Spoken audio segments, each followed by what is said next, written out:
Good morning, everyone. Welcome to another day in the life vlog of someone living with type 1 diabetes, mom edition. What you hear right now in the background is a breast pump, and I apologize if that annoys some of you, but this might be the only chance I have today to do this vlog intro, so just gotta take the opportunity when I have it. So this morning, my husband is feeding Eden in her nursery. First bottle of the day. I am pumping because I am now exclusively pumping. Part of me is thinking like, Michelle, you are crazy for even trying to vlog today, because honestly, the past 2 weeks have been pretty rough since I last vlogged. I mentioned in my last vlog that Eden was a really bad sleeper during the day, and it got worse. She pretty much was refusing to nap for the past couple weeks, and my day is kind of spent feeding her, pumping, and then just trying to get her down for a nap. I'll spend like 2 hours trying to get her tired and trying to get her down for a nap, and then she'll sleep for like 10 to 20 minutes, and then we start all over. So my hands have been really full. I really haven't had any time for myself the past 2 weeks, and honestly, it's been really hard. I've cried a lot. I've had a lot of like mental breakdowns. This week seems to be going a bit better, but I still don't have a lot of time for myself. And one of those things I haven't had time for is doing my pump site, which is so bad.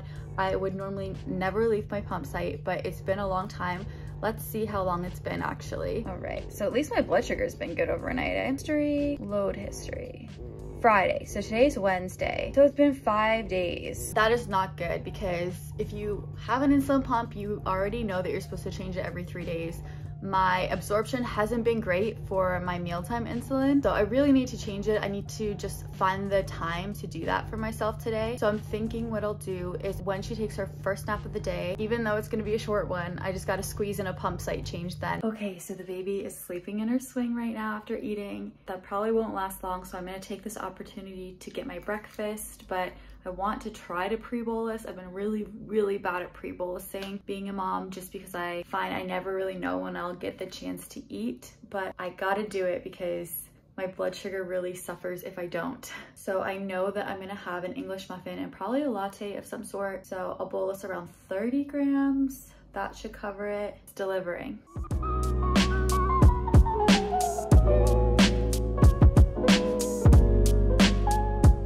Okay, so I just ate breakfast quickly, and now I'm gonna do my pump site. My husband's gonna go to work soon, and I gotta be there in case she wakes up.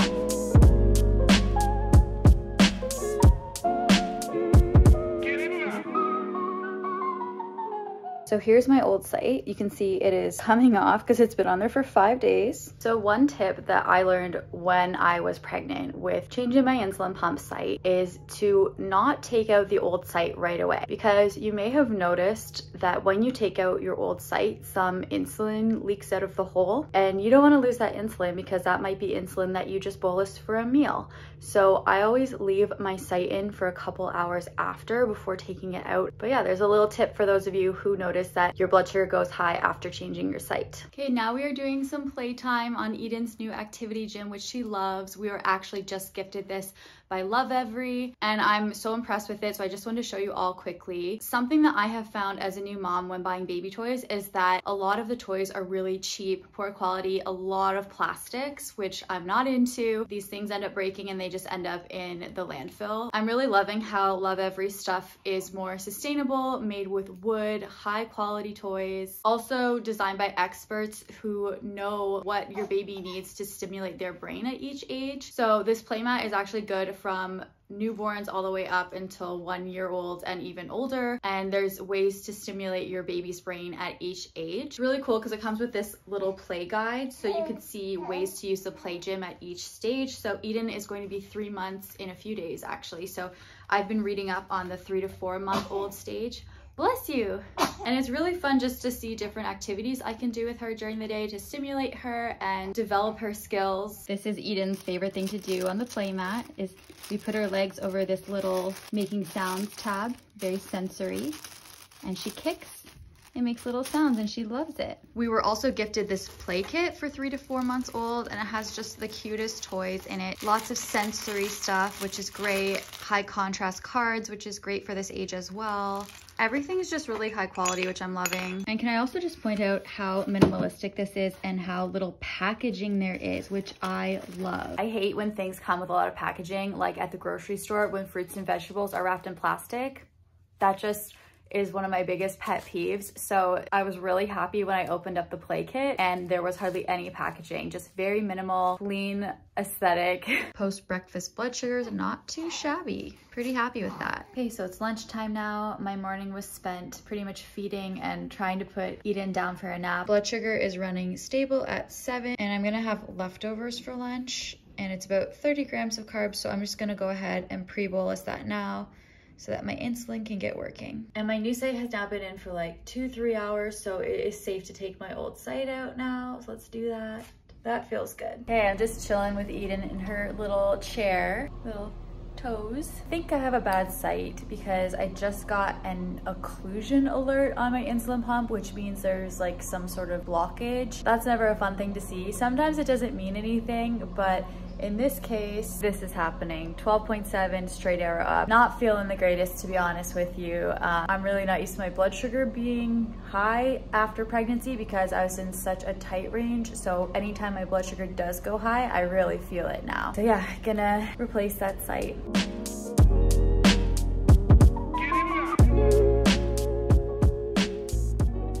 So my blood sugar is 18. You know what, it's all part of having diabetes, and definitely a downside to having an insulin pump is that you can get a failed insulin pump site, and it really sucks when you do. But I have to say, this is the first time something like this has happened now that I'm a mom, and it sucks even more because you don't get to take a break. You still have to like be on, you still have to take care of your baby and take care of your kids. It's really hard. And I feel so sick right now, but little girl here needs her bottle, so we're just relaxing and I'm feeding her. But I'm gonna stop vlogging today because it takes a lot of energy to vlog, and I don't really have any left anymore. I want to focus any energy I have left on taking care of Eden, and I'll check in with you guys tomorrow when I'm feeling better. Hey everyone, so it's actually 5 days later. It is Monday of the next week, and I honestly just could not vlog last week. I had a really rough week, not diabetes wise. I obviously did have that issue with my pump site that you just saw, but just with Eden not napping and just kind of struggling with naps in general, I really had low energy and couldn't really take out my camera. So yeah, just being real with you all, it was a really rough week, but I had a weekend reset. We had a really nice relaxing weekend, and I feel very refreshed and ready to go today. So we're just doing a bottle here, and then we're gonna do some stories after. Take a look at this cute Halloween outfit. So cute. It's pumpkin day, Mouse. Hey. Hey. Mouse paints a happy face on this pumpkin. So we're just reading some books now, doing some story times. Hey, giving me sweet smiles. I wanted to show you all this amazing book, and there's a particular book that I'm really excited to show you all about type 1 diabetes. It's called Teddy Talks, and the author, Vanessa Messenger, is actually a woman who lives with type 1 diabetes, and she's a mother of 2, and she wrote this story from a perspective of a dog, Teddy, and his owner, Emily, has type 1 diabetes. Kind of just shows how she manages her type 1 diabetes in a really positive and optimistic way. So this book is really great for children who are just diagnosed or children who have parents with type 1 diabetes, because it really helps to explain what type 1 diabetes is, but also shows that you can fully live a active, healthy lifestyle with type 1 diabetes, and that you can do anything with type 1 diabetes. Do you want to read the book together? And obviously Eden is too young to understand this, but one day I will have to explain to her about my diabetes and tell her why I prick my finger, why I change my pump site, sometimes why I have to take a break to treat a low, right? And I know this book will really come in handy when I do have to explain to her one day what type 1 diabetes is. Definitely check out this book. I believe you can get it on Amazon and at Barnes & Noble. I will link it down below for you all. And that is it for this vlog. Thank you so much for joining me in this very real and raw week in the life of a mom with type 1 diabetes. Thank you for tuning in and watching, and we will see you next time. Bye.